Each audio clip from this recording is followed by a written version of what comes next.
Please do subscribe to Prajabheri News Channel.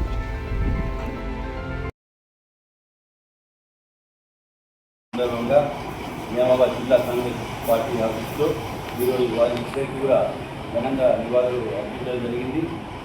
ఇందులో భాగంగా సోదరుడు దేశం కోసం మహాత్మా గాంధీ గారు అహింస తత్వంతో ఈ దేశానికి బ్రిటిష్ వారి పాలన నుంచి విముక్తి కల్పించారు. అలాగే ఆయన చేదోడువాదోడుగా లాల్ బహదూర్ శాస్త్రి గారు కూడా ఆయన వెంట ఉంటూ మహాత్మా గాంధీ, నెహ్రూ గారు, అలాగే సర్దార్ వల్లభాయ్ పటేల్ ఎందరో అమరవీరుల పుష్పంతంగా ఈరోజు భారతదేశం స్వాతంత్రం సిద్ధించుకొని ఈరోజు ప్రపంచ దేశాలలో అగ్రమైన అమెరికాతో పోటీ పడుతూ ఉన్న భారతదేశాన్ని ఈరోజు మనం చూస్తున్నాము.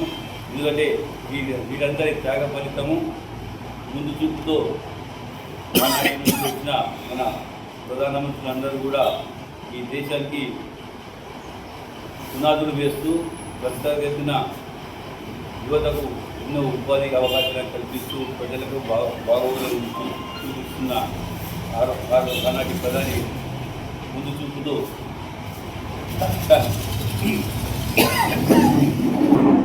నాటి ప్రధాని గారి ముందు చూపుతో ఏదైతే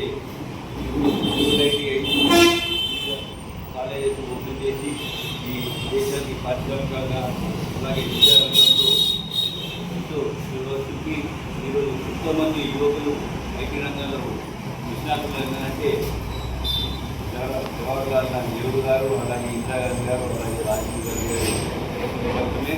కాబట్టి ఈరోజు ఇంకా మన యువత ముందు చెప్తూ మన దేశానికి ఇంకా పేరు ప్రఖ్యాతులు తీసుకురావాలని చెప్పి కోరుకుంటూ మరొక మారు మహాత్మా గాంధీ గారి జన్మదినం సందర్భంగా అలాగే లాల్ బహదూర్ శాస్త్రి గారి సందర్భంగా నియామాబాద్ జిల్లా ప్రజలందరికీ కూడా మరొక వారికి ఘనంగా నివాళులు అర్పిస్తూ మరొక మారు దసరా శుభాకాంక్షలు తెలియజేస్తారు.